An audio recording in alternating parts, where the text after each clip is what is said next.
Ki te pirimia, e tautoko ana ia I ngā kōrero me ngā mahi katoa a tōna kāwanatanga. Right Honourable Prime Minister. Yes. Does he stand by the statement of the Minister of Housing who, when asked whether his government's emergency housing policies were a success, replied, "Yes, we're very proud of it." And if so, what is he more proud of? Homelessness services across the country reporting increased homelessness, or siphoning money out of services that our most vulnerable people in Aotearoa need to survive? What did you do? Well, I'm incredibly proud that in a very short period of time, this government has ended what I think is one of a blight on New Zealand's social policies.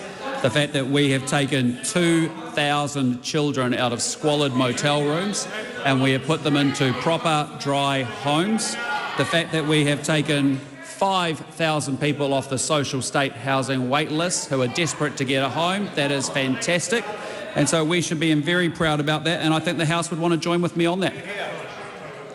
Will he accept that it is his government's decisions that are resulting in reports of increasing homelessness, with less people being able to access basic supports that were available even this time last year?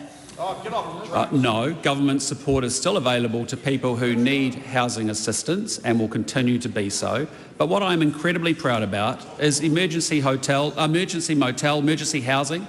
Has been a major challenge in New Zealand for a decade or so. We've talked about it all the time, and this government has finally done something about it through good, active management and getting the job done. Does he understand that being denied housing support from MSD, resulting in even just one night sleeping on the street, can have lifelong consequences for our rangatahi? There will always be government support for people in need of housing. That has not changed. So does he stand by the statement of his Minister of Housing that, quote, "There is always support available for people who are sleeping on the streets"? And if so, why are community-based homelessness organisations saying that they are unable to get support for people who urgently need housing? In answer to the first part of the question, yes.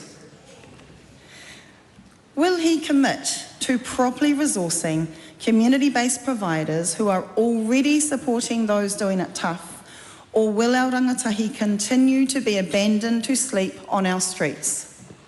I just, the member's line of questioning is not acknowledging that we had 3,141 families and households in motel accommodation in New Zealand. Completely, utterly unacceptable. This government, a government that cares about outcomes, cares about people, making sure they find housing, has reduced that to 591 families.